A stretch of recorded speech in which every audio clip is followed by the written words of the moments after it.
Perfect. There you go. Hell yeah.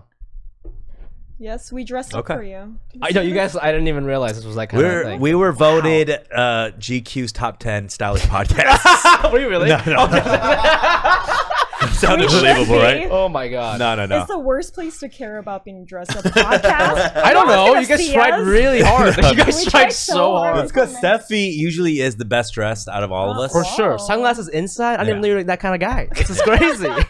Actually, he's the real sunglass guy. You know. Yeah. I got inspired today, but it's gonna come off slowly. Yeah, everything's gonna peel off little by little, just layer by layer. All right, we're going right into it. We are joined today by Fumi Abe. Hell yeah, hey, what's up? Thanks for having me, guys. Comedian, writer, podcast host as well. Former podcast on Asian, Not Asian. Yeah, check it out. Check out my former work. And that's how I actually was introduced to you. And then Yes. since then, been on some shows together. Yeah. And I'm a fan of your stand-up. Was that me? That just looks bad. Rude. I'm a fan of your stand-up. Thank you, man. Such good good. stuff. And then you became friends with Steffi as well. Well, actually, we yeah. did the pod together too. Yes. That's how we introduced. I think I had her on after you.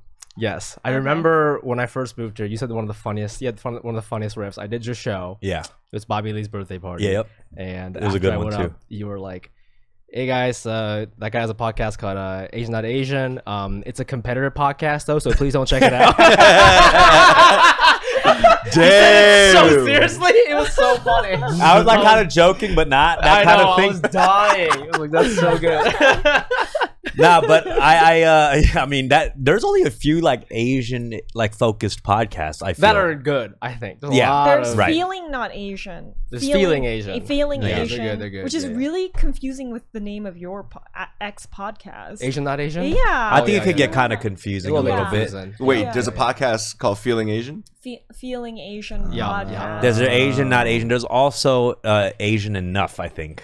Yeah. LA Times does is the that one. Yeah, I was on that one. Why am I boiling inside? I don't Why? know I don't know why. You gotta do some of these. Oh, you looked it up. Oh my Asian, god. Feeling See, when I Asian. started, none of these people were here. It was us and then these guys, Asian Boss Girl, who is they've got relations with Wong Fu Production. You guys have been doing how long? Long time. Really? 2018. Wow. We started before like Yeah. nobody else was doing our shit. Right. You know, not to sound like No. weird.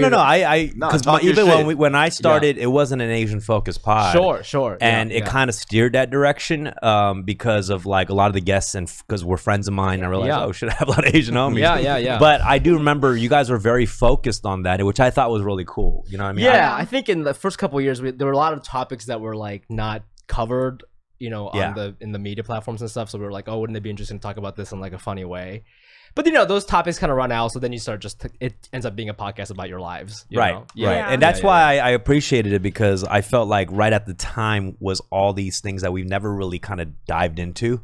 And we're finally starting to do that and rant about specific ways we grew up. And for sure, that's just me about how I hate stuff.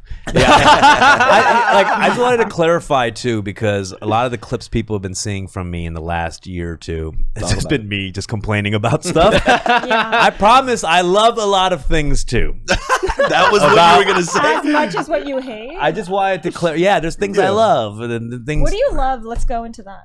Nothing comes to mind right now. I literally just watched the clip of how you hate icebreakers or something. You just Oh, yeah. Oh, that was hilarious. That was so good. That clip right They after. caught me slipping. Well, Fumi, you moved from New York here. I did. When did you move here?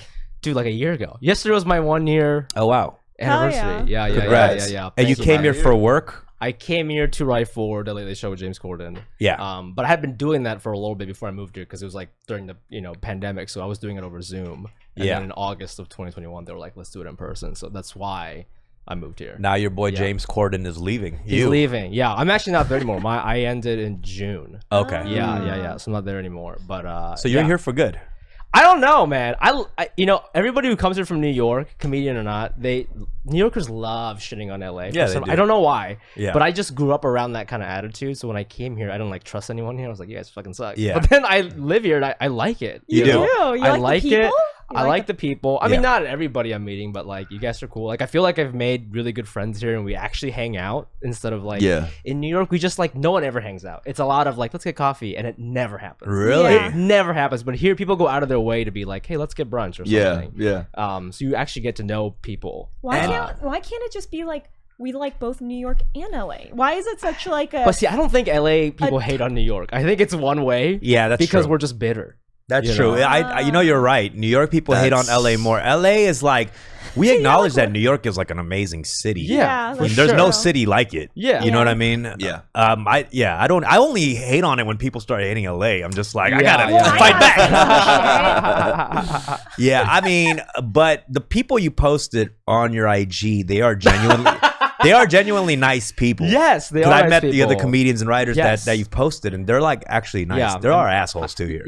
Yeah, I made like an me, email I'm one of the post. guys sprinkled in there.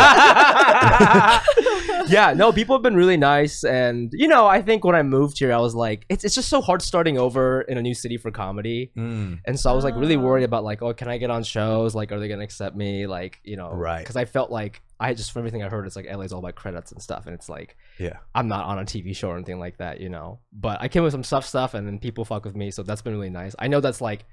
I mean, living in LA and New York, I don't think you ever think about people who move here from like second tier comedy cities or whatever to make it. Yeah. How hard that is to come here from Chicago with like, yeah, you're the funniest guy in Chicago, but like nobody gives a fuck here or New York. Yeah. It's like you don't ask your Myers-Briggs. It's like, what's your IMDb? Dude, that's like, I still have these moments in LA. I'm like, oh my god, this would never happen in New York. Like I go to the coffee shop and I'm working, right? And like there's so many people on their IMDb's like changing their updating their headshots and stuff. And here if you talk shit at a coffee shop about another comedian or whatever, there's like a 70% chance somebody around you works in casting or like may know who you're talking about. Right. In New York, no one works in entertainment, so like there's like a 1% chance that people who know you're talking about. I've considered on Raya, the dating app for influencers, when I see some, recommendations and a girl pops up and she's in casting, I've, was tempted to just like her just because she casts. Yeah. Like, this might be helpful for my career. It's worth a coffee, That's why it's literally the worst app. No, you don't I'm kidding. really know if you're. That's the thing with Hollywood. I feel like you don't really know if you're like just hanging out with somebody or if it's like there's a need for something else, and that I find very irritating. Versus New York, I think that even if they're like, people will tell you if they fuck with you or not, or you will know immediately. Yeah, and it doesn't matter. I think do you think the friendship comes first over the work in a way? I think in New York, if you're like not funny or like they don't like you, they're not like, they'll be nice like in public, but they're not like really gonna hang out with you. Like go out of here. I think there's a lot of ass kicks, and for sure, like I don't know. Sometimes when I told people I was writing for Corden, like I don't know if they were like trying to get close to me just because they wanted a job there or something like that. You know, that happens a lot for sure. I feel like there's a lot of people in New York you generally run into that are doing a lot of things, a lot of cool things and creative stuff. Yeah. But people out here, like what I respect about LA people who like are out there chasing their dream comedy or not is like, I feel like y'all know how to make money, man. Y'all like this shit, no one's doing this in New York. Like, I just feel like, not to say that there's no integrity in your work, but I think people here are like, okay, cool, we got this cool thing. Like, let's take it up a level. Let's make this look nice. Let's try to sell this. Like, those things are in every person's brain. But in New York, it's like the industry's not there. So everybody's like such a purist. Everybody's such a joke purist. And that's cool. But also like, that's why you end up with like, there's a lot of New York comedians who are like, 15 years in, probably the funniest people you ever meet in your lives, but they're not on TV or they're not really, they're kind of just doing the road or whatever. But you know what? The clubs. I want to know something. Sure. As comedians, do you guys feel like you don't want to hang out with your friends who are not? Like, will you be friends with people that you don't think are that funny? Like, they might, like, you'll still hang out with them? I think it's unfunny friends. Yeah, I think it's like but they're comedians, and will you tell them? And then at some point, like other peers and stuff. Yeah, like I thought I can find, like, I can respect they're funny. Yeah, you know what I mean? Even if it's not your, that's your what I'm taste. saying. Like, I can respect that funny. You know what I mean? Sure. Because everyone's different, even as comedians, right? Like, we have different styles of comedy and stuff. So I can respect it. Yeah, I think there's like, your on-stage persona, and then like, if you're like funny in person or whatever, if you're a good hang, then I'll hang with you. But like, I don't know. Like when my mom tries to be funny, I'm like, I could respect that. Like that's good mom funny. Yeah, that's classic mom funny. And you gotta gotta give him the giggle. You gotta give him a good laugh. Of course. And then she starts like, I start laughing at the jokes, and she turns it up a notch, and I'm like, she oh, hyped her up a little bit. She's hyped, you know. And I could respect it. I'm not gonna lie. I think I hang out with a lot of comedians. You do. I have to. It gets exhausting being around you guys. Really? What is it? Because you guys are all like, I feel like some of you, not all of you, are on. Like, Dude, in on a social setting. That's true. And I feel bad. Like, I do think things are funny, but after a certain point, your body, I think I'm a bit in between an introvert extrovert. Yeah. After a while, I just want to chill, like, and not laugh. Like, it's exhausting. Your body goes through. Like, you know, there are people you hang out with. You just like, you know, people that just keep talking to you. For Of course. Too long. Of course. Take your time. But how do you tell like? It's not that you're just not funny. It's just like after the second hour, you're just like, all right, man. You just look at him and say, stop. But there's more. You just say, stop. But there are a lot of comedians who, when they're off stage, they're off. You know what I mean? Like for me, I wouldn't say like I've been in the game like you guys, like doing shows regularly every week. So I do my bits just hanging out. Come on, bro. I was about to say. Like that's my stage. Like that's why I'm on pigs. here doing bits and shit. But like most comedians, like they're pretty chill when I've seen them. You know what I mean? Yeah. I think my group of comedians, like I would put you in this category, are comedians who are funny on stage and then they're funny off stage, but can also get real and doesn't need a laugh every 2 seconds. But like there are too many comedians who like, it's like a disease. They just need to be doing bits all the time. Yeah. Right. And it's good for like 45 seconds. It's a lot of white guys, to be completely honest. But it's White like this, it's like this UCB fucking like improv. Yes. And it's like, stop, you know? Like, Stop yes-anding right now. It's like you can't talk about anything serious. Yeah. You open up about your mom having cancer, and they're like, "And now we're in space," and you're like, "What? Take me down! Take me down! Okay, my mom is dying. Take me down." You know, like, it's like that shit. I can't stand that. That's shit. a lot But of energy. I don't know. Sometimes I'm like, am I not a real comedian because I can't do that all the time? You know, like it's an insecurity I have actually. But I'm fine. I don't need it. I don't want it.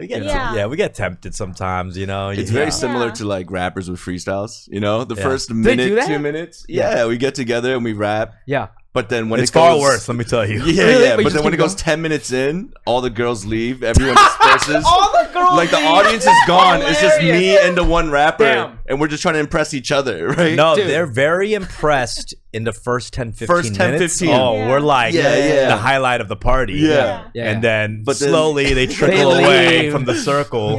And then they realize like, oh, they're stuck. You know, once they have that realization, like, oh no, they're actually imprisoned in their own situation. Prisoner of That's their when mind. the cool, Yeah, that's what I think comedians never have girls around, and so we don't know when to stop. You know, I think if the girls left, we'd be like, oh, it's time to, you know. Do you feel like when there are girls around, you guys turn it up a notch? Because I know for rappers, like we get inspired. Like say like there's girls in the studio.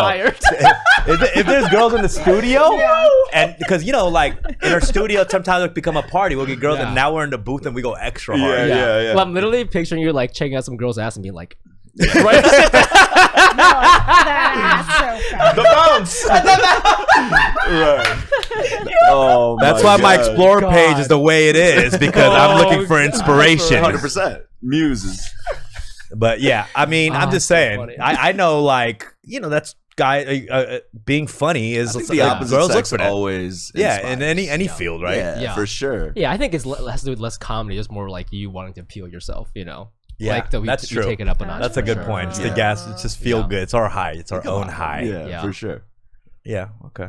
All right. You guys snap a little too much though. When the comedians get together, it's like nobody's safe in the group. You know what I mean? Yeah. They can say, Do you have like a roasting kind of crowd? You know what? I don't, and I don't really. We roast a little bit, but I don't. I think it's because I didn't grow up with it, and I just feel mean. I'm not like a mean comedian. I think there are really funny mean comedians. Yeah. Who can roast and shit. Like I'll roast like my outfit, stuff like that. But like I don't know. I feel like some comedians really get off on like shitting on each other for extended periods of time. Right.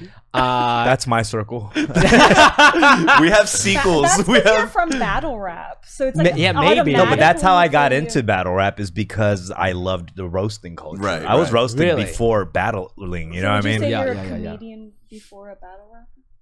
Yeah, I was a class clown since I was like in 3rd grade, like 4th grade. When people ask you, what do you do?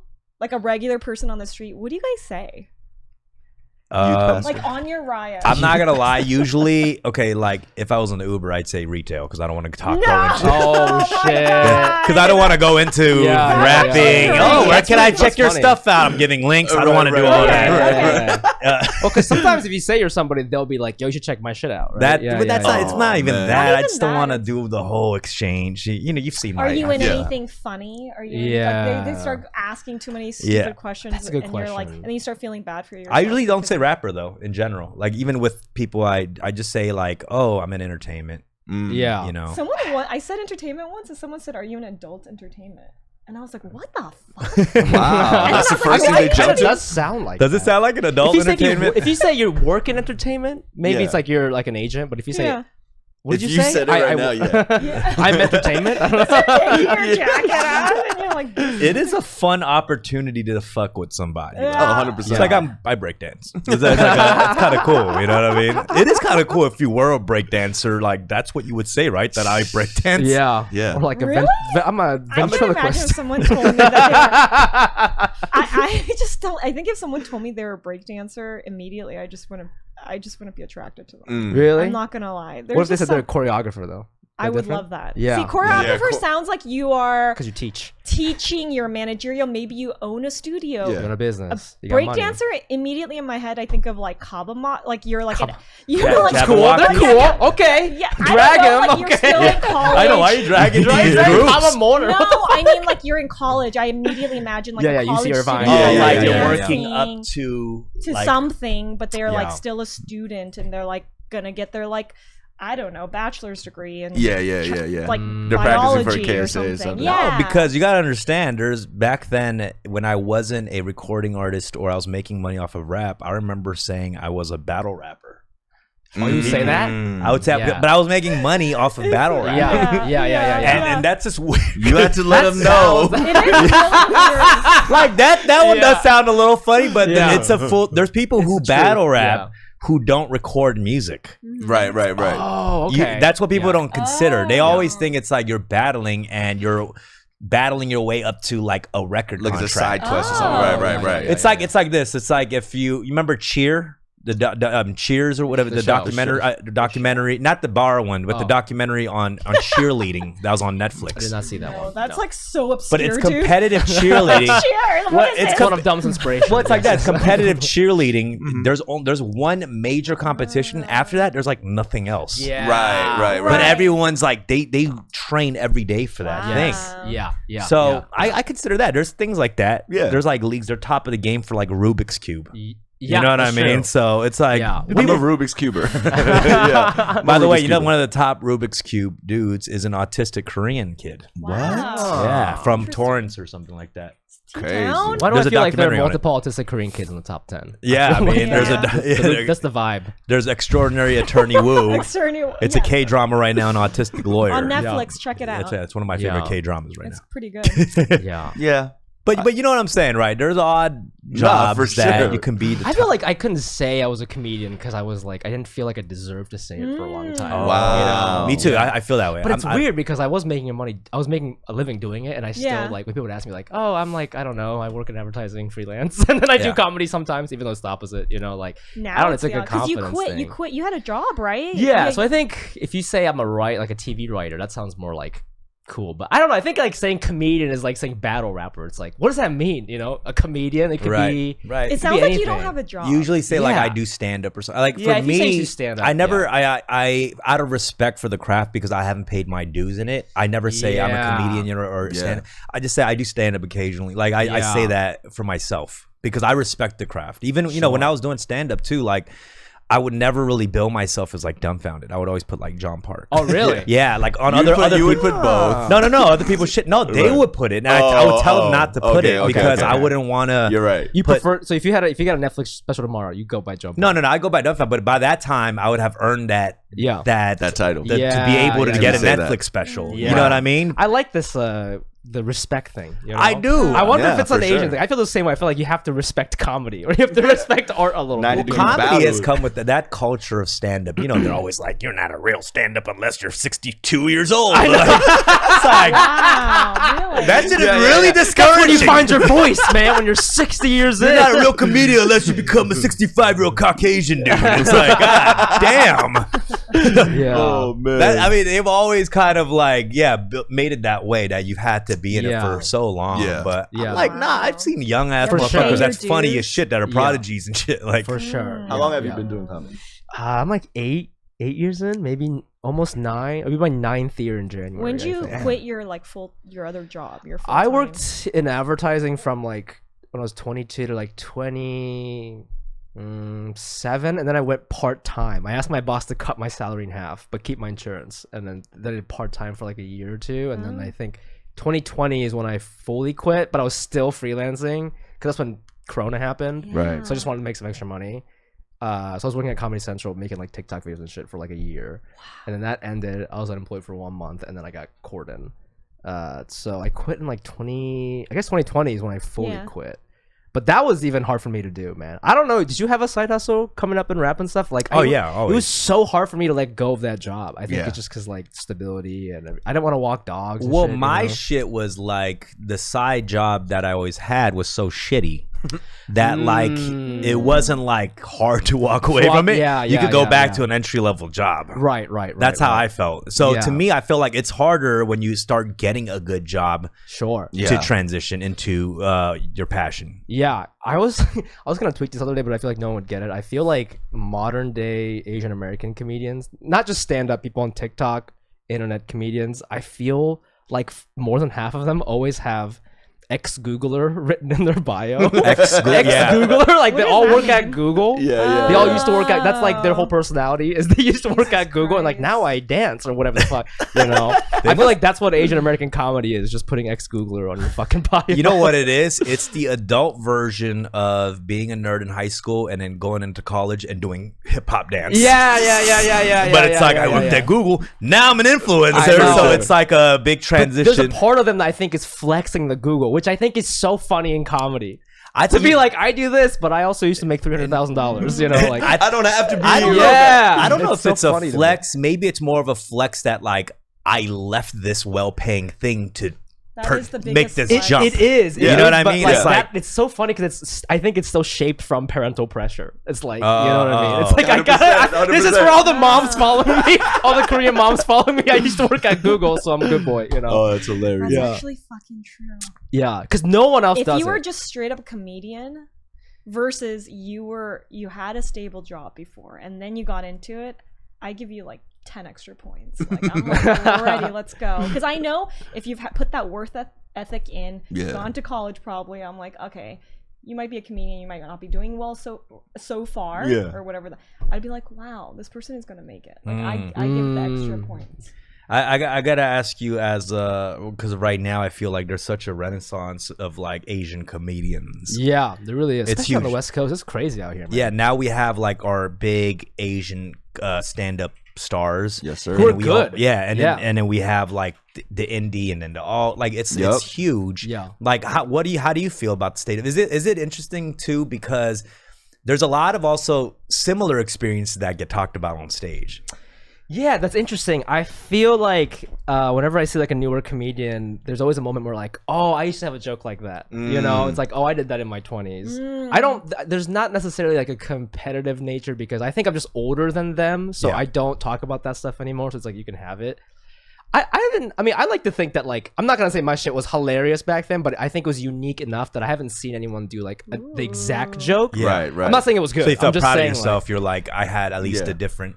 It's Yeah. reassuring. You're like, I'm on the right path. of Yeah, having I something think different. if you're like if a lot of young people are doing the same jokes, then I think you have like an originality problem. You know, which is not good. But yeah, I think it's cool seeing young people. I mean, they're fucking good. These young guys in their 20s, they're fucking good and they're confident as shit because they came up in a time where like That's true. There were a lot of shows that were like cool that were run by Asian comedians and stuff. Like, you know, I feel like a lot of people watched your shit or like had watched my shit and was like, oh, that's like there's a space for me. I don't have that shit, so like everything I was doing is like, is it okay if I'm here? everything was always that, and now they reap the benefits of that. They're just roasting your parents on stage. Yeah, you know what? My dad's so shy. He was like the nerdy Asian guy at school. But it's nice seeing like I feel like the new kids don't do as many hacky shit, which I love, seeing. Like, I mean, the life's changed too. I think. Yeah, you know like what I think what's hack for them is Generationally, different. Maybe, exactly. You can't. Now it's just like so clear when something is hack. Yeah. You know, like when you know. If I hear doctor and lawyer like one more time, it's like, come on, bro. That needs to go. Exactly. As the punchline. I'm not saying you can't talk about if your parents wanted you to be a lawyer. I think you can talk about it, but like that as the like, oh, I want to be a comedian. Isn't it pronounced doctor? That punchline. I've heard that 1,000 times. Yeah. Don't laugh. 100%. Don't laugh. No, you're right. But I've heard that 1,000 times from 1,000 different people, and it's like that needs to go. That needs to go. Yeah, you know? I've always hated it. Feeling cringe when you hear it. No, I've always hated it just because my parents never expected that from me at all. Dude, they're just, why would you just become a rapper? Man. You're just a battle rapper right now. At least become a recording artist. What are you doing? Freestyle? You're giving your raps out for free? What are you doing? So funny. Oh my god. Yeah, my parents were like that too. They didn't really believe in me, so they never wanted me. They didn't think. I remember one time I got when I was in high school, I got a pamphlet from Johns Hopkins, and I was like looking at it, and my dad was like, "You'll never get it. Like you'll never be an engineer because he's an engineer. He's like, you're never gonna be." So he was like already. He was like, just stop fucking around. That's like funny. do something else. So That's crazy. I don't know what it feels like to have your parents be like, my son is so good, he's gonna be a lawyer. Like they never really believed. You know me what it I have is? a question. Were you always a writer? I'm curious about writers and whether it's just something that's like ingrained in them. They're like, oh, I'm a writer, versus it's like I practiced writing or went to school for it. And this is like for all the young kids listening, this is the fucking truth. And I'm really glad I did comedy so I could discover this truth. I feel like when you go to school or like, people just, it's basically the education system / white people, they make it seem like a good writer is somebody who can write like the New Yorker, right? That style, which I cannot do because my vocab is shit. I'm not, you know, like sometimes you read like, there's an author named like Ocean Vuong who like you read his books and it feels like you're watching somebody skateboard like fucking cool. Like the way he's doing tricks with words, you're like, what the, I'm so dumb. Like, whoa, you know, like, that's how I read Ocean Vuong, like, whoa.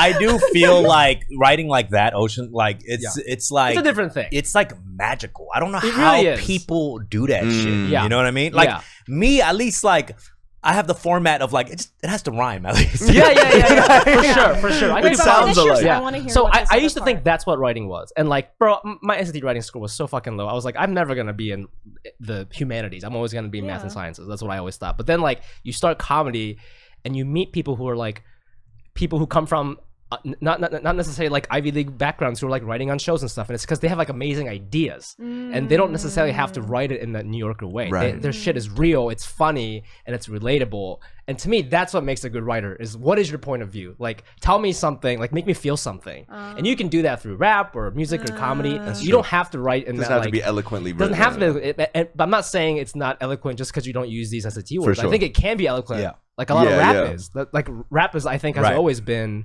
the antithesis of like a Harvard education, right? If you think about like how it came up, and it's like, you know, people talking about like not being able to afford college or whatever the fuck it is, and so it's like street talk or whatever, but it's still just as beautiful. Like Kendrick Lamar won a fucking it's not Peabody, what was it? Pulitzer Prize, right? Pulitzer. Like words can still be beautiful if you don't write it in that skateboarding way, you know. Right. So I feel like that's something that I had to like. That's some confidence I gained in comedy. And you've been in writers' rooms, right? Like that's just what you kind of do. Is it almost like sports where you have to be like a team player and you have to give like positive criticism when you're like, you don't like someone's idea, or like, but you have to say it in some other way. I think to if be a you good like, writer's room. usually if you say something they don't like your idea, they go, maybe. That's a no. That means no. Exactly. I know exactly the passive aggressive maybe. I would think I've seen some rappers write. I don't know why I'm making these correlations between you two, but like when you guys are in your room writing for like your rap music, I've seen you guys kind of like try things out, but you guys are like rhyming words and then like seeing if the right, and you're like, nah, that's not it. That's not it. And you're like going at it.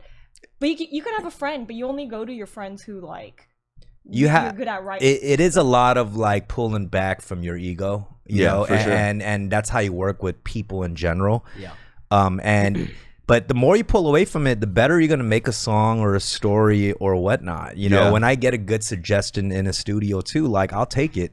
You know, because I in my head though, I have to know that it's fucking better. Right. You for know? sure. But typically in your situation, is the producer somebody you know pretty well and trust musically and stuff like that, or is it a strange? Yeah, I think so, and they trust me enough to be like, I'm not. If I don't want to take it, then I won't take that advice. But that's too. important, I think. Sometimes in writing, like I think a creative partnership is somebody you trust, and so you can be raw with them because you're not going to get hurt. You have to respect the person. If you don't, you're not going to take that. You know what I mean? Of course. Yeah, I think writing rooms sometimes can be like you do respect them, but like you don't know a lot of them. Like you just met them for the first time, so you have to like learn how to do that. I mean, I think there's also like different types of writing skills. Like there's like the room guy who's like just really good on his feet. Like, you know, just like passing around ideas, really funny, can come up with stuff like right here. And there's people who like are better at like homework assignments, which is more like me. It's like you give me an assignment and I'll bring you like bomb ass ideas tomorrow morning that are like very well thought out. You know what I mean? Yeah. So I'm trying to get better at like the room stuff, but I think it's like, I don't know. I also like, I just think it depends on the topic too. Like I think late night writing, to be completely honest, was just not for me. Like I'm an immigrant. I didn't watch that shit growing up. You know, it's to me, it's a very like white American art form. I don't mean that like in a mean way, but it's like, you know, it's the history of it has been more that. It's very like things are changing now. You know, like, it's. I mean, like stand-up does get racial. You know what I'm saying? Like if you look at like Def Jam and compare that to like a Jerry Seinfeld, like why do you think they talk so differently? Why do you think they talk? Not just the way they, not just the vernacular, but like the topics.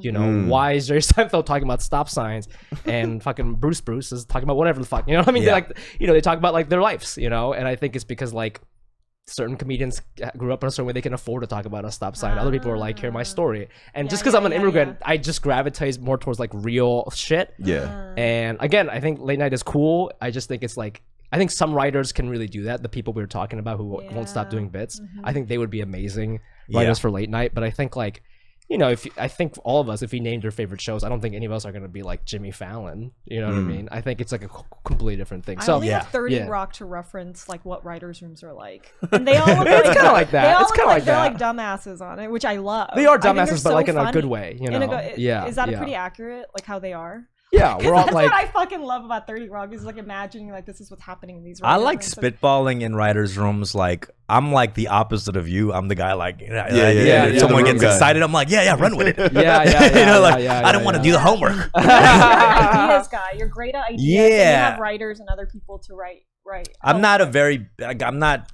the format guy. Like I'm not really good with that, and I'm still kind of learning that part right now. But there is a structure to all these things, and it's important to learn that so you can break the rules later. For sure. To blur it later.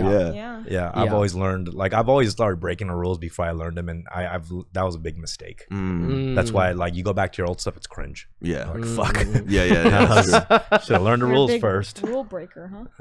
Wow, cool guy here. That shit was tight.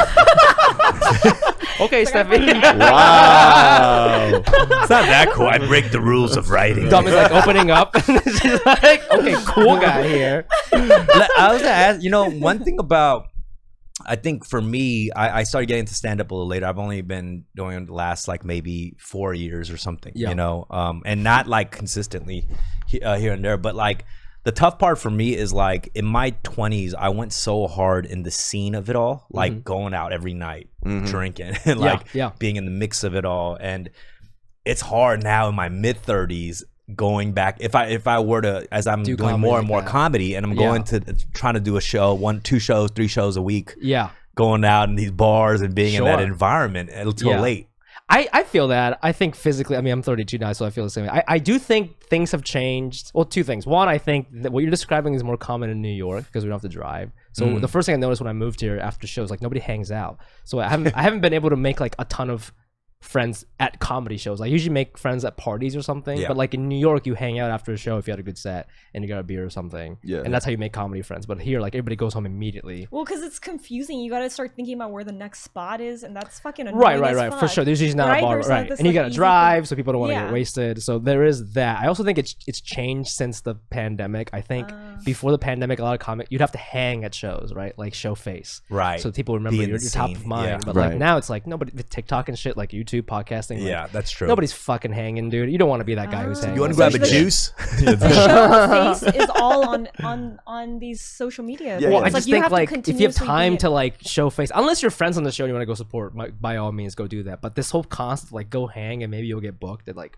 that's not. That's more like a older generation, I guess. Maybe never worked 80s for and me. 90s. It never I you mean, know what because I now mean? you could be present without being present. You know what I mean? Exactly. Like, you could still be memorable without actually being there because Yeah. you're putting out so much. Do you have outlet. like a regular spot in New York that you were a regular at or something? Or I know don't the New York scene is completely I never, different, too. you know, like it's funny. I never really like the clubs didn't really fuck with me until I moved out here. There was one club that fucked me from the OG days, Eastville. Shout out, they're in Yeah. Brooklyn. Let's go.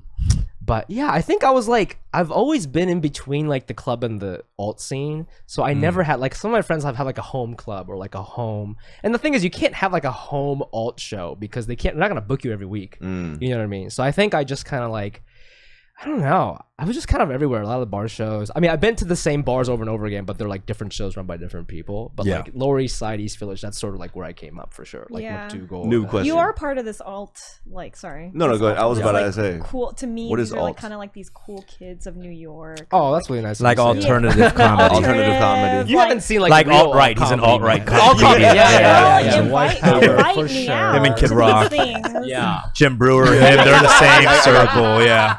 Is it kind of like, do you guys get embarrassed like of inviting like your friends or certain people to these shows? Like initially? I when don't you ever haven't invite gone- anyone to shows, but like, Yeah, I but if they really know. want to come, I make sure it's like a really fun one so that they can have fun. And it's like so many shows I do are like just bad, and I'm just like they're working on shit, so I'm not necessarily even doing well. Yeah, it's- like I don't want you to see me when I'm like working out. You know, that's Yeah, what it's, it it's is. usually right. like the special taping or something. You invite your friends and family Yeah. or something, but it wouldn't be like because most people are doing 2-3 shows every week, anyways. It's you like know? development stuff. I think people don't get that. They're like, I want to see you like at any show, but it's like I'm just trying to work on something. Like I'm actually going to bomb today. Like I want to bomb because I want to do like 10 new jokes. It's like come to my concert. Don't come to the studio sessions. You know what I mean? Is that yeah, that's a what good is the point. rap equivalent? Like because you guys when you do shows, like you always do your. I race mean, shit, the right? thing is, like, you know, people they're like, oh my gosh, the studio must be so fun. Yeah. You know, and they realize that it's just the beats on repeat for 3 hours. But it's you so know, boring. we're writing, we're muttering to ourselves. We seem like we're She's been having in a few seizures. sessions. Yeah, it's definitely not as Yeah. good as you So it's you not would as- think so. Like based on like shows like Dave and like, you know, a lot Yeah. of like things where I imagine like people like all these like girls and like just Yeah, it sounds like girls and alcohol, weed. Yeah. Okay, that's like drinking coffee rarely there. seems like it rarely It's just happens. 4 dudes balled up in the corner. Yes, it's a lot. And I don't know if it's because It I've really only is. seen like a certain type of rappers, you know, like it's very dorky. Yeah. It's But I very like to hear dorky. that No. because you guys are working. Yeah. That makes No, sense. It's just, you know great. what it is? It's like, because And it's supportive. there was Yeah. like, you know, there are more lit studio sessions like the game. no, of like course. I've been to a session where the game had like 30 people in the studio and they were partying, smoking. There's stories of like Biggie getting head while he's recording. Oh my god. Yeah, and That's I'm so and nice. then I go, Do you think you can write though? that's actually comedy why I the wanted. same way? That's why I wanted to become a rapper, and I became one. And we're just balled up in the corner. Like, does it sound good? Hey, do these words rhyme? Y'all get That's head. literally Yeah, what yeah. it is. Webster's rhyming dictionary, like this will work. Oh my god, rhyme zone. No, oh my no, I'm god, kidding. Rhyme zone. rhyme holy zone. shit. That's There's in that- something very cute about it. I can't like take Yeah. away. Have you guys seen that? There's like this.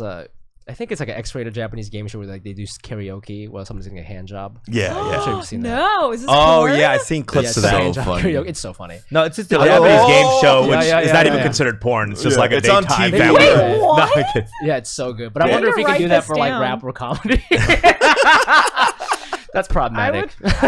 Just stuttering your. I was gonna ask you. You know, when you doing your podcast that was Asian focused, like, is that something you always kind of cared about, you know, like the Asian. I didn't know I cared about it, and I think I was like, I grew up in the Midwest, like I'm from Ohio, and I went to NYU, but I didn't really fucking think about any of that shit until I was like 24. And so when I started that podcast around like 27 or something, I was genuinely interested in it. I didn't think it was my entire personality, but like I was interested in learning and like thinking about these things in a more critical way. Like anything from like, I fucking hate this topic, but like, you know, oh, Asian guys can't get laid. Like, what is that? Let's like, what does that really mean? Like, why, you know, like kind of like micro. Yeah, it like bugs you. You're like, when you keep hearing that shit around, you're like, why? It's like, you know, can we talk about it in like a non-toxic way? Like, just like that interested me, you know, and and like, why did I feel so invisible all the time? Like, it really interested me to like talk to smart people. Like, you know, we had like Min Jin Lee on the podcast. We were like Pachinko. It was like so cool to talk to her and like all that shit. Like, you know, and we talked about like,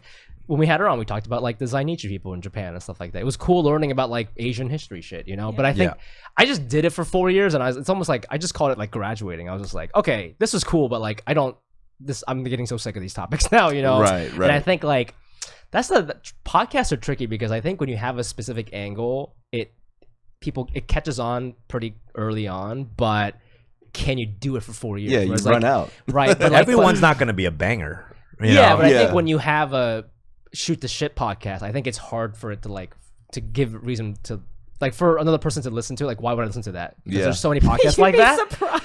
You know, but like for real. But like if you're famous, if you're famous for sure, if you're famous. But there's a lot of shoot the shit podcasts of comedians who are not famous. It's like, why would they listen to that? Right? That's the question. Because there's no angle. But like, I think it's more free because you can talk about like one episode could be a finance podcast. For sure. Then like one could be about race and one could be about comedy. Like there's more freedom. And so like I think we just got caught up in that like thing, and I just personally was like, this is really cool, but like I feel like I've learned everything I need to learn. And I feel like our listeners were the same thing. There was like a steady input of people who were like, oh, this stuff like really resonates with me. And I think there are a lot of people who are leaving because they're like, I don't need this anymore. And so we never like, we got to a certain point, and it was, the numbers are okay, but it's like we just never got to like the level where we could do it full time. And I think it's because of that output. That's interesting, because I only listen to there's only one podcast I really listen to. I look forward to every week listening to, and I have been is Poog. I'm probably and it's because it's not even like really about the topic, because it's also kind of like it's supposed to be about like beauty, but it really is never about the beauty. It's about the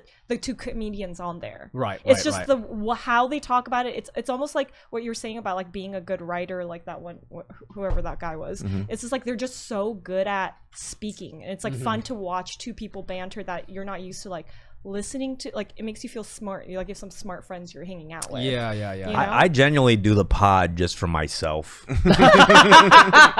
think that's the best way. Real talk, because 100%. It is very therapeutic for me just to kind of talk about shit, shoot the shit, rant, be angry about shit. And then like there's all these people who always like get so mad and things they want. I think they like the drama. I think they're watching for the drama. There's been a lot of drama. Can I say we've had some drama on our pod, and it's actually pretty real.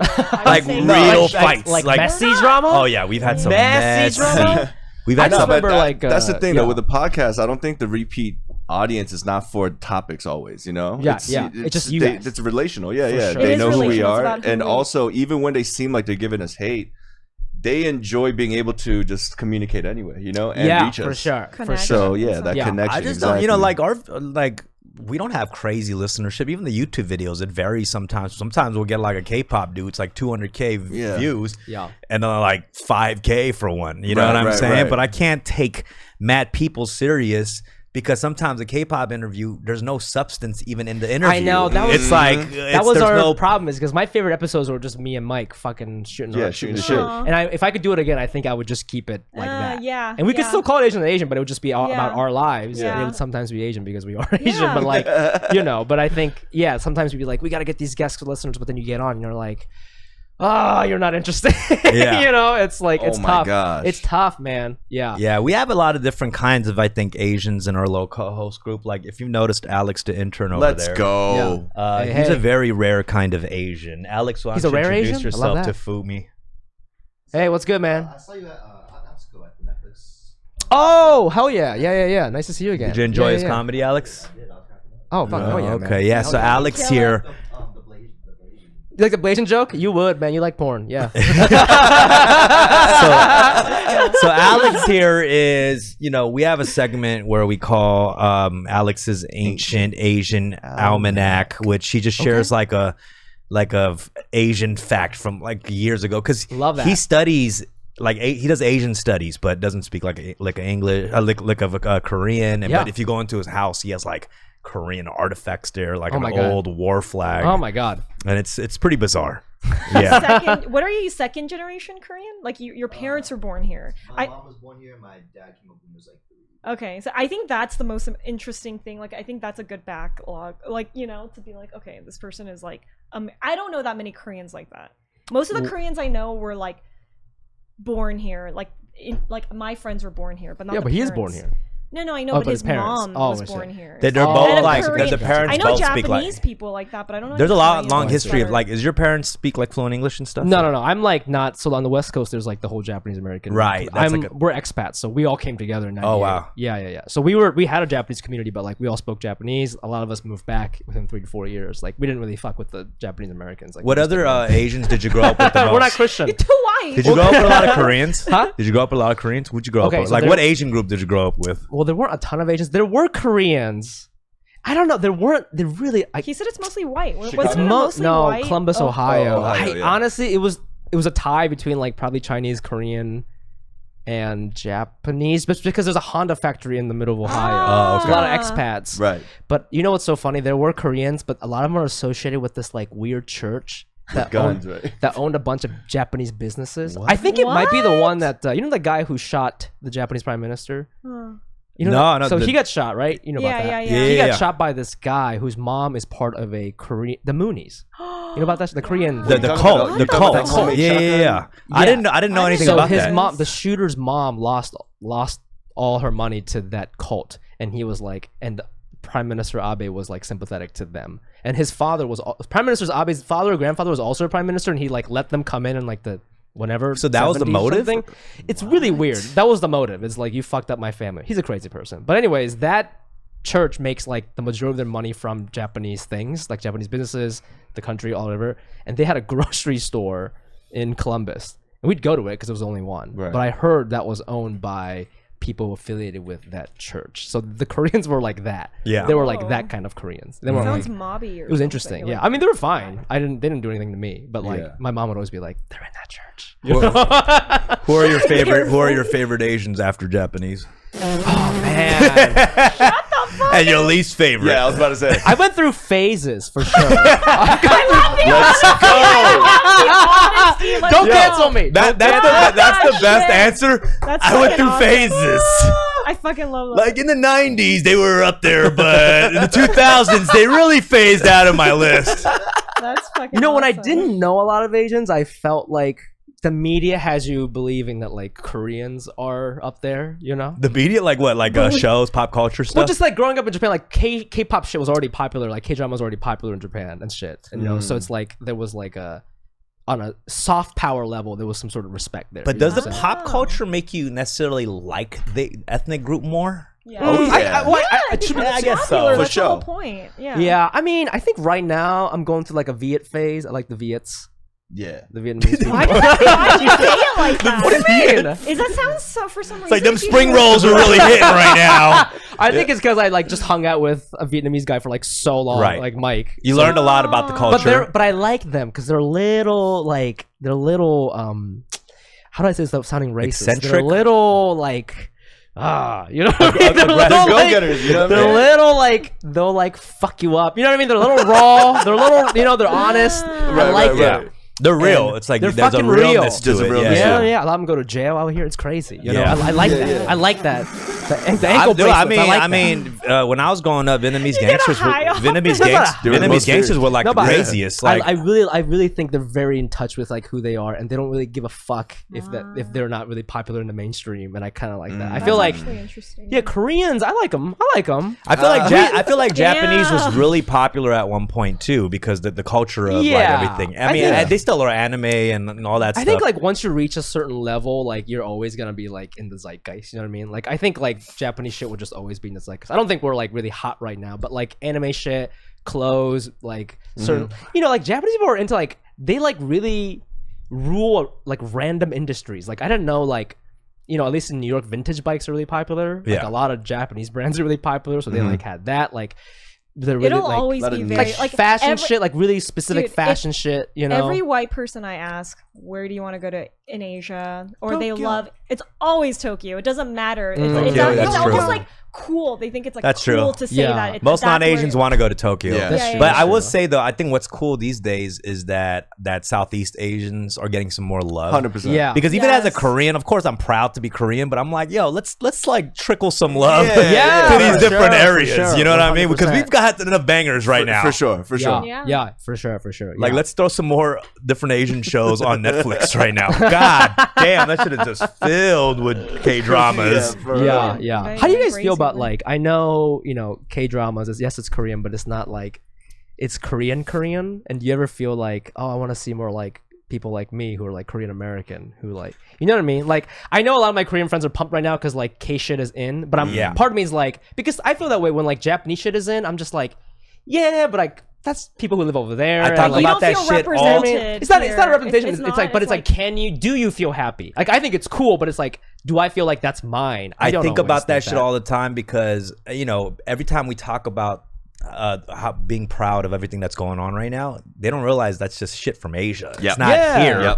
But I also started rethinking that. I'm like, is that also us too? Well, I think it's, you know, I think it's both. I think it's like, depending on how you want to interpret it, but people are always like, you know, Asian shit's like, Asians are in right now, like BTS, and I'm like, I don't know. I know it does. I know like scientifically that is fact. Like I think the popularity of BTS has like gotten Asian guys laid for sure. Like that is a fact. But for me, like because I'm a comedian, I'm always like people who paved the way for me. I'm always thinking like the Bobby Lees, you know, right. like Asian American. Like even like, I mean, Ronnie Chang's not really American, but like people who are doing shit in English, I guess is my point. But do you think the popularity of Asian culture has pumped them up? Yeah, I think it's all related. I think it's all related. I 100% think that that's definitely. Yeah, but I think the average white guy being like, yo, BTS is not thinking about the complex nuance of what we just talked about. You know what I mean? But visually normalizing is a real thing. Yeah. Because I feel like always when there's some hot Asian thing that popped off, like a phenomenon like Squid Game that year, when they see you like, where are you? I'm like Korean. They're like, Squid Games, dog.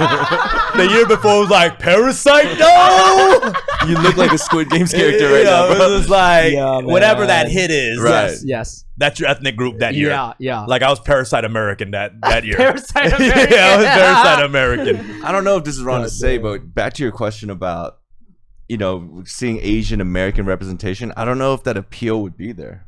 You know, I think a lot of the Asian stuff that's popping off, that's like from Asia, people are interested and curious because it's kind of foreign, you know?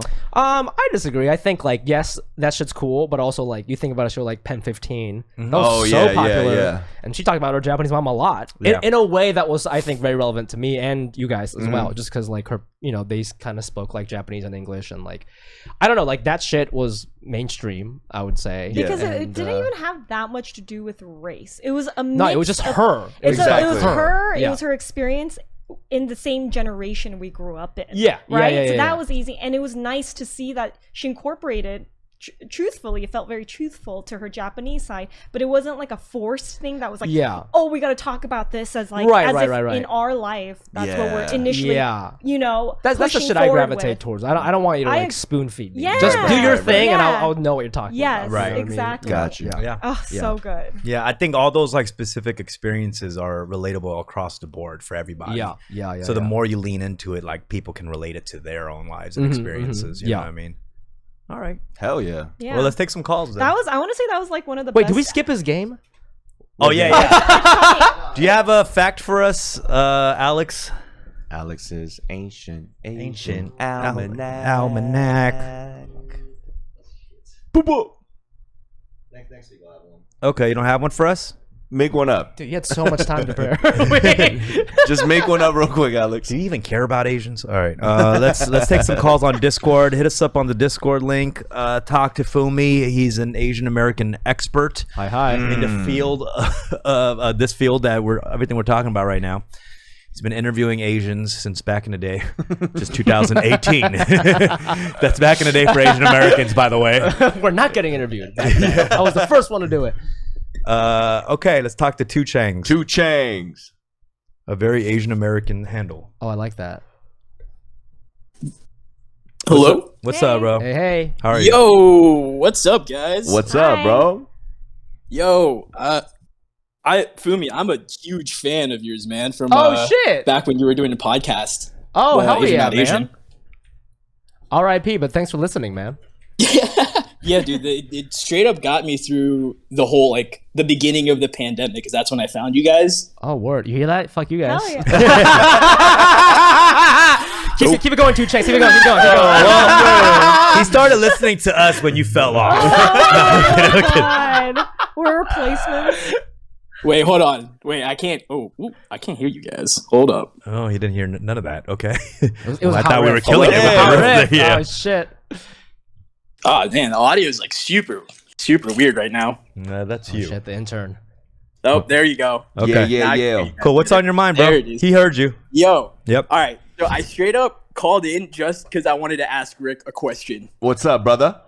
So a few episodes ago, man, I saw you wearing a turtleneck, right? Yes. Okay. Now, this man, you have a neck thicker than Chun-Li's thighs. Where did you Jesus. find that Damn. Wow. My God. Wow. What are we? All right. Holy shit. And My guy was wearing a tortoise neck. God damn.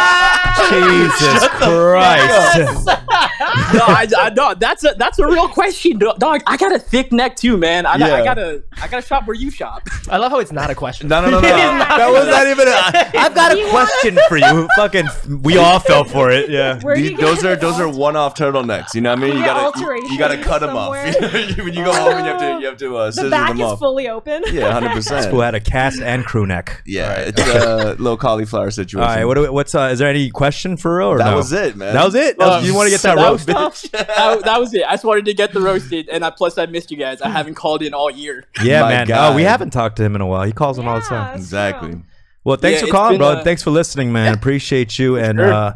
yeah, Fumi, what do you have? Do you have another podcast in the works, or what are you trying to do? Dude, I'm just trying to do a shit ton of stand-up. Okay. So if you guys are a fan of me, just follow me on Instagram, go to my website. Go to my website, actually, fumiabe.com, and then you can fill out your name, your email, and then tell me where you are. And then depending on where you are, I try to set up shows in the area. Nobody's doing that. People We know are doing that. it. People are doing it. It's, Okay. I mean, it's obviously just like the major cities, but like I got some fans in like Minnesota. So if you can And get, like, I know you're traveling for shows and stuff right now too. yeah, I'm doing San Francisco this weekend. Okay, and cool. I'm gonna do some stuff in New York, Hell and yeah, then go I check got some them out. stuff in How long is your set? Houston. Huh? How long is that? I'm doing like half hours. So No, come see me. Fumi's great, man. His set is really good. So- And then his Instagram, right at the at the Fumi Abe. That's TheFumiAbe. Seriously, I'm just like doubling down on stand up right now because I love it. Want to get better at You're it. trying to so- get that hour special.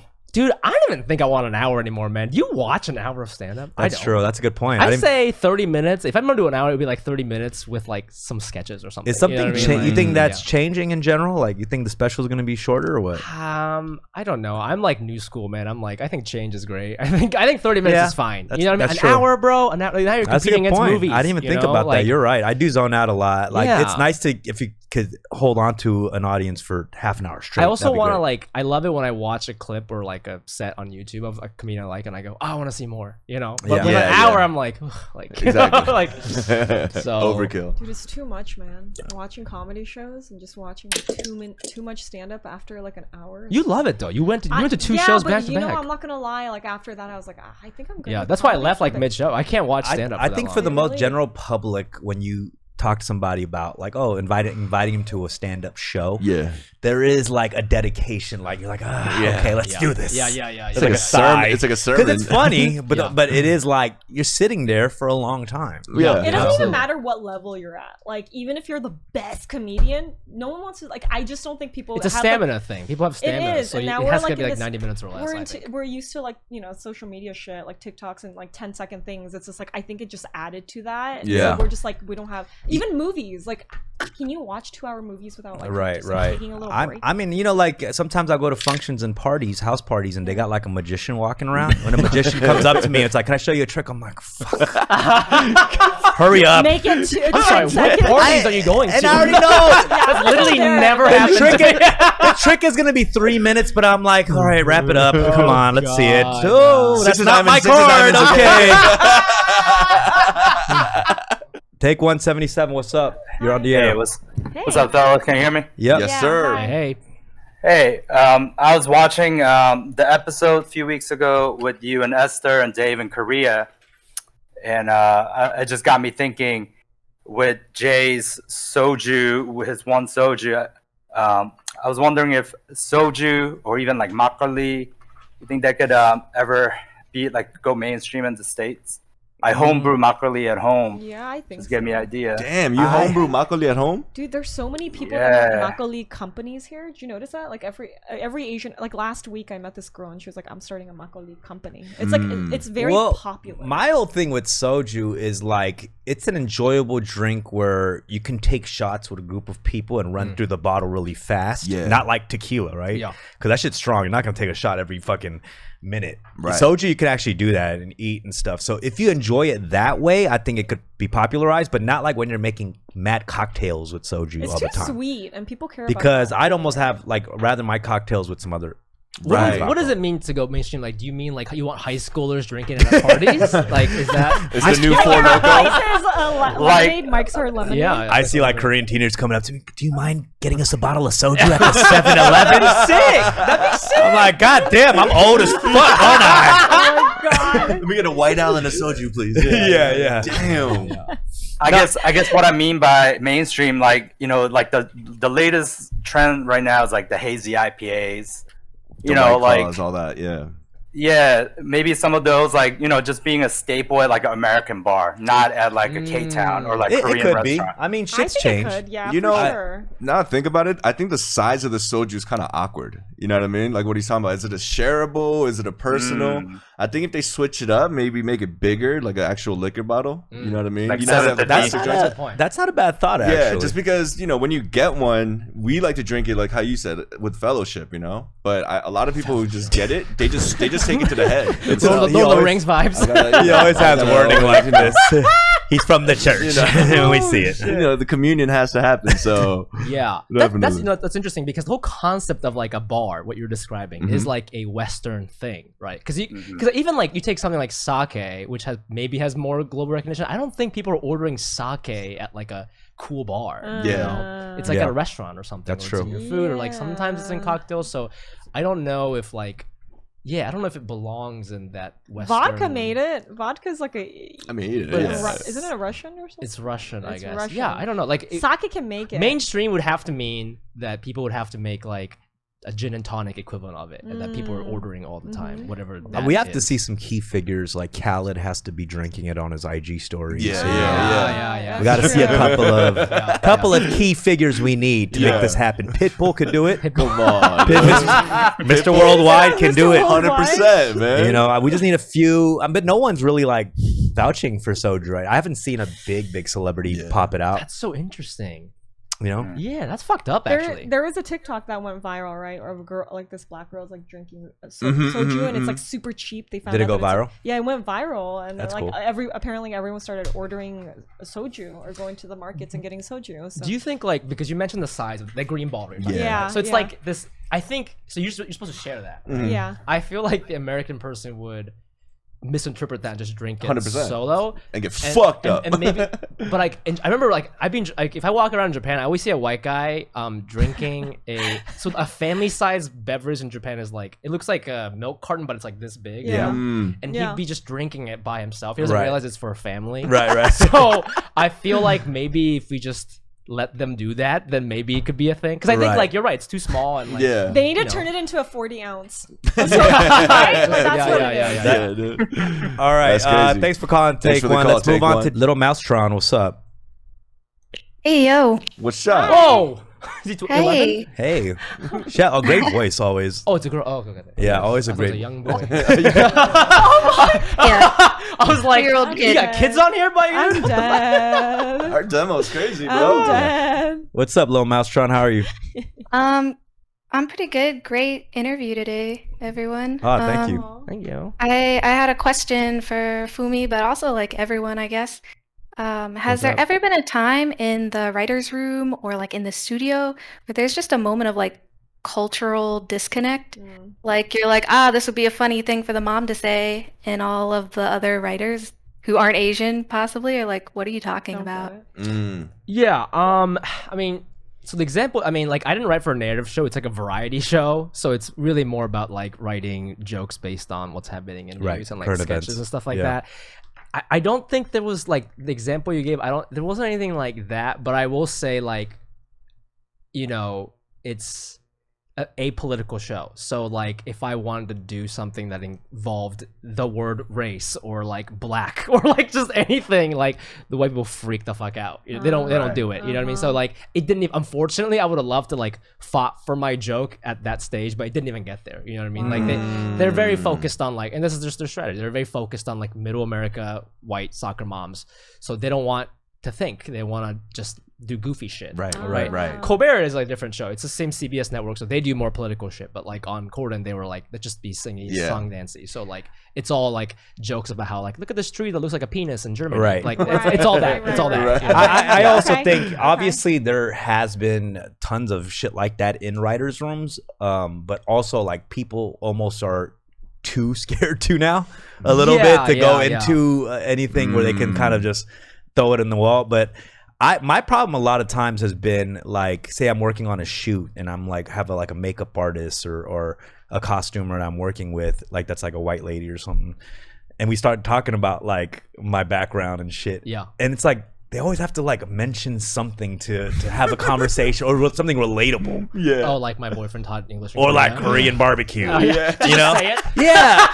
Just to say something. Yeah, and it's like I'm like it's okay to just not say shit. Yeah. You know what I mean? Yeah. You don't have to stir rice up a breaker, conversation. Yeah. The Like rice that. breaker. That's what that is. I hate the rice breaker, bro. Yes. I think please. you literally just made up a That's whole what it term is, right baby. now. Rice Get that on Urban breaker. Dictionary right now. Rice breaker. I hate that shit. Oh. Yo, Bro. we made up some shit right We now. did. The That's rice amazing. breaker. But see, That's this is like amazing. whenever I think about the writers room, I hope I can write for a room like this one day where it's like this vibes where like people coming in telling you your neck looks like Chun-Li's thigh, like that's some like deep Asian. That's so funny. That's such a like an Asian thing, and I love it, and I feel like that's how you unleash the real me. It's like you gotta put me in this Welcome to environment. roasting, basically. Rick, I by today declare that Rick has invented a brand new term. Yeah. Rice breakers. Let's go, baby. Awesome. You heard it first. Wow. That is amazing. Low Mousetron, thanks for calling in. Appreciate you. Let's talk to Mac thank you. Easy. Let's talk to Mac Easy. What's up? He calls from the UK. Yeezy. What's up, Mac? All the way from the UK. Hi. Hello. What's Hi. up? What's up, bro? Hey. Well, I mean, I missed you guys from, I guess, done being away in Korea, and just miss talking to you guys. But great to see you all. Yeah, good hearing Hi. from you, bro. What's on your mind? Yeah. So for comedy shows, sitting at the front, you're bound to get heckled. So do you guys ever, I guess, avoid sitting at the front, or just to avoid getting that kind of reaction? I love getting heckled. I try to sit in the front, but none of my friends want to. So My girl and I were just just do it talking in about that the back. other day. Oh, we would avoid it, man. Really? I will think say it's so I fun. hate people who like to get heckled too. Yes. Oh my god. I would hate you as an audience member. Do me, do me. No. Well, why don't? Isn't that why you sit in the front? No, No. because People no, that no, no, like no, It's no. available. Because you're the kind of Seats. person where like you go, hey, what do you do for a living? You can't wait to be called, so you go, so, and once you hear Oh, so, you're like, okay. no, you're gonna talk. Here's 5 someone minutes. involving themselves in the show.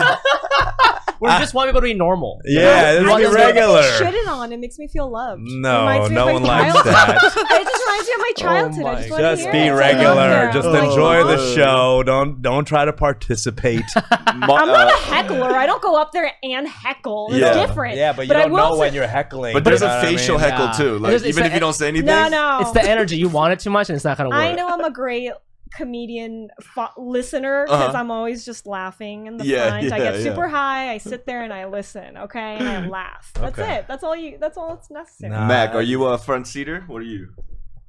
So I had an experience where I was on a first date and I went at the front, and then they asked us, "How long have you been together?" Or like, "How long have you known each other?" I said, "It's the first date," and then he was like, "Oh, it's the first date," and then but I'm now really good friends with that person, so yeah. And then they just kept going in on you, or what? But then like they know when to stop, so like it was they're okay with that. But actually, what's one of the worst heckles you've ever gotten from like either sitting at the front or like Fumi, like when someone's in the crowd tried to heckle you? Worst one? Come back to me. Okay, so let me tell you, this wasn't necessarily a heckle, but I had a show at SF State, the university, and the sound was just so fucked up the whole night. This was for a rap show, not a comedy show. Yeah.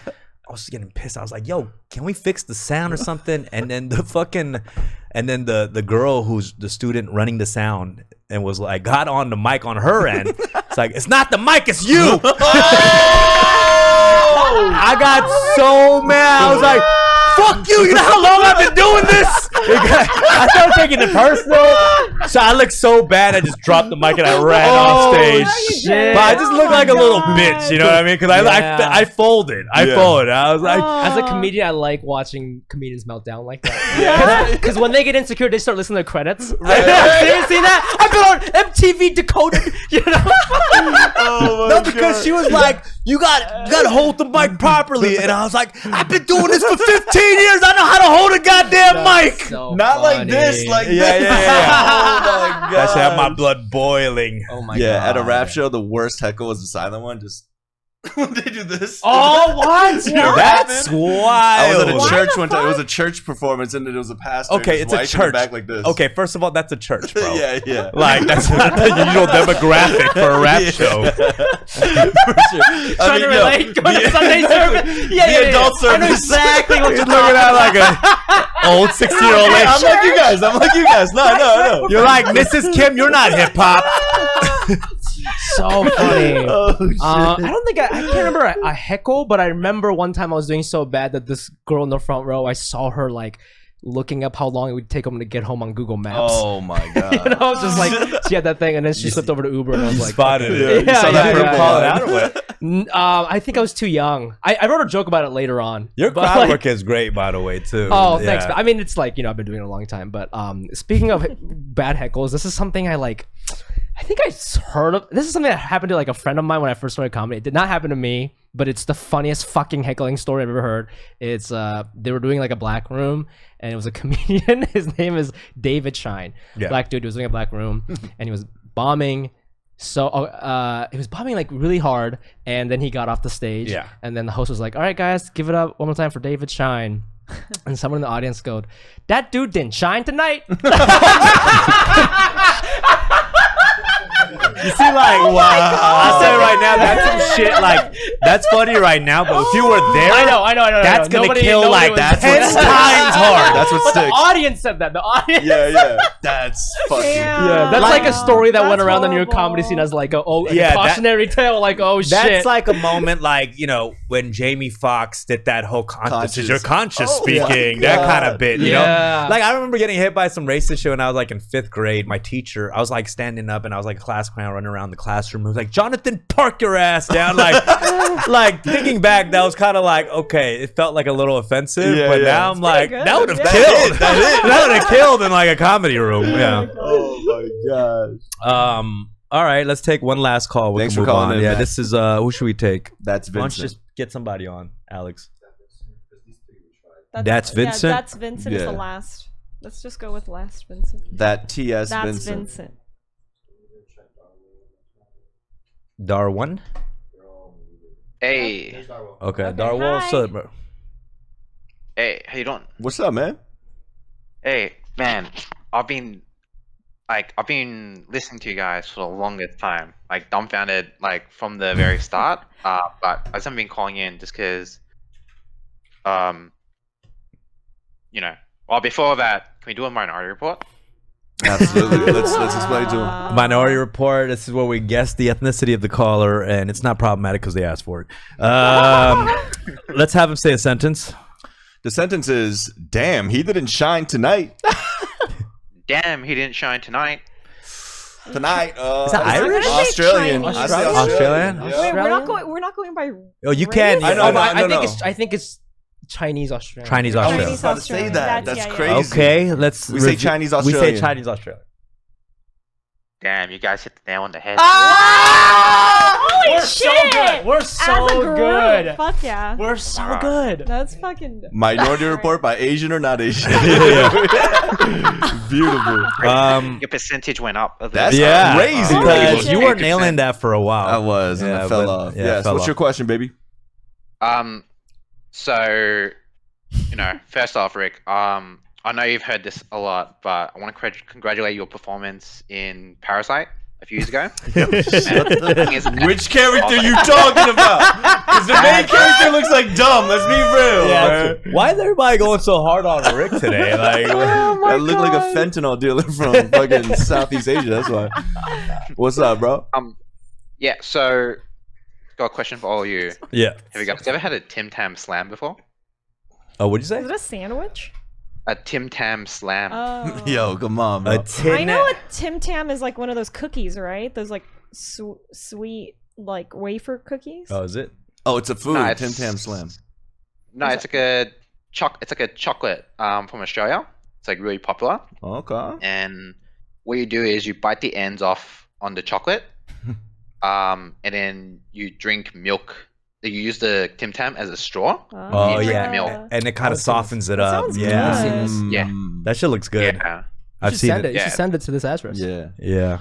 I like people like him where every sentence is a question.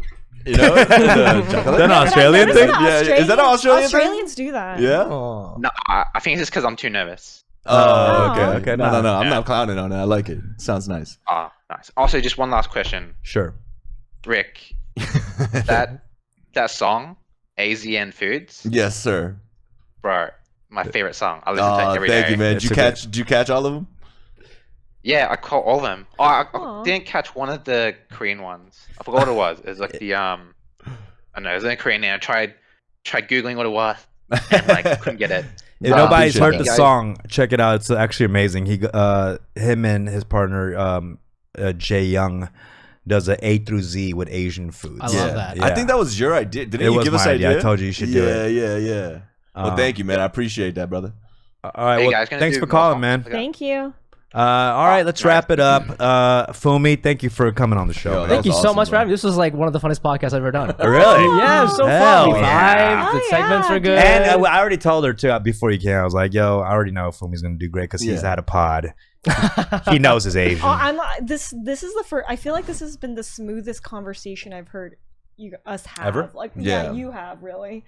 Like where it's just like conversational. It's not like joke after joke after joke Definitely. type of thing. You know what I mean? Like everyone's like trying to just have a conversation. Yeah, and I didn't really hate on anything today. Right. Oh, Yeah, look, weird. I bring out the best side of Yes, Dom. there we go. I feel weird. I didn't do this one time. Ooh, I hate that shit. I didn't turn into Macho Man once today. Ooh, brother, I hate that shit. Damn. Nah, you guys are very articulate. I love caught that. myself just observing today. That was That was awesome. great. That Yeah, no, loved this it. was That so much fun. Thank you so much for smooth. having me. Yeah. What's going on next for you, Fumi? Just fucking a lot of stand up. That's fucking it, man. I might start another podcast. I don't know. Yeah. I would like to start a personal What? I'm gonna pitch it to you guys. You can tell me if this is fucking dumb. Yeah. It might be too invasive. I'm obsessed with personal finance. So I wanted to do a podcast where I we obviously talk about money and your relationship with money, but the main game is you give me your credit card statement. Oh. And I used to be an analyst, so I'm gonna analyze it. Ooh, and then we just kind of talk about like your funny spending habits. Oh my! I would do it. But it's not how much money you have. Right, just your statements. Just your I'll statements. show you my credit card. I feel like Just that's recent okay transactions. because most like sus transactions are pretty hidden anyways. Right. You know what I mean? Like Fleshlight doesn't put Fleshlight on the package. Yeah, but you know what I mean? it's like Not that I ordered a Fleshlight. I'm just saying. I mean, there was a month where I ordered discreet. 2. You know, it was a sad month, and I just think like everything is a story, right? So it's not really about like how much money you have. that's It's true. like, oh, why did you do this, or like why this month? You know, you bought 2 fleshlights, or you bought coffee, whatever. Like I just think it's a cool way to get into a story. I think it's funny. My statements. My business manager accountant sees my statements every month. Yeah. So he knows what I'm spending that shit on. Yeah. That's crazy. I've also like you, doesn't he, to check up on it? It was annoying because He's like, sometimes NFTs. no. Sometimes I want to buy like something expensive and I don't want him to find out. But then I charge it on my debit card. Yeah. And it declines the first time and gives that credit alert, but it goes to him too. Oh, yeah. So I get burned immediately. so And you know he has it on his on his Apple Watch. He's like, "What do you spend? What Gucci, huh? Gucci? That's not your budget." Why is your business manager sassy? With you? He doesn't sound like that. He's like, no, he just said, yeah. He sends me a message like, "Who do you think you are?" This sounds like a 14-year-old boy. I don't think he has a degree, man. You should get a new guy. Oh my god. But I like the idea. I think that could be funny if people are willing. I gotta figure out to to do willing, it. and I got something like that. It's little Mousetron. Little mouse. Checking in on you. You can't afford that. No, there used to be a really fun show at UCB where they pull up your Facebook page on the. They project it and they do improv around your Facebook. Oh, that's page. fun. That's fun. That was really funny. Yeah. Nora for her talk show, she did live Tinder messaging.